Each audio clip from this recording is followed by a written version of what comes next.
দেওয়া চালের বস্তা দিয়ে যদি এত সুন্দর সুন্দর লাঞ্চ ব্যাগ বানানো যায় তাহলে কেমন হয় বলেন তো। আমাদের সবার বাসায় তো অনেক অনেক রকম চালের বস্তা আছে, আর এই পাটের চালের বস্তা আছে, সেগুলো যদি ফেলে না দিয়ে সেগুলো দিয়ে যদি এত সুন্দর সুন্দর লাঞ্চ ব্যাগ বানানো যায়, আর আপনাদের বাসার যারা মানে বাবা হাজবেন্ড ভাই যারা অফিসে যায় তাদের জন্য এরকম সুন্দর সুন্দর ব্যাগ বানিয়ে গিফট করেন, তাহলে কিন্তু তারা খুবই খুশি হবে। চলেন তাহলে আজকে দেখাবো আপনাদের কিভাবে ফেলে দেওয়া চালের বস্তা দিয়ে আপনারা এই এত সুন্দর সুন্দর লাঞ্চ ব্যাগ বানাতে পারবেন, তাও মাত্র আধা ঘন্টার মধ্যেই আপনারা এই ব্যাগটা বানাতে পারবেন।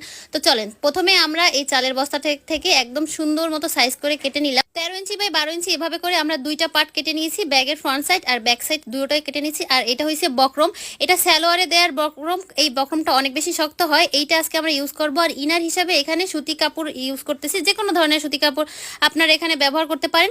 আর এই তিনটা একসাথে এখন সেলাই করে নিতে হবে। প্রথমে পাটের ওই চালের বস্তাটা দিতে হবে, মাঝখানে বক্রমটা দিতে হবে, তারপরে এই ইনারটা দিতে হবে। সাদা কালার দেন বা আপনারা যে কালারের দেন, এভাবে করে দুইটা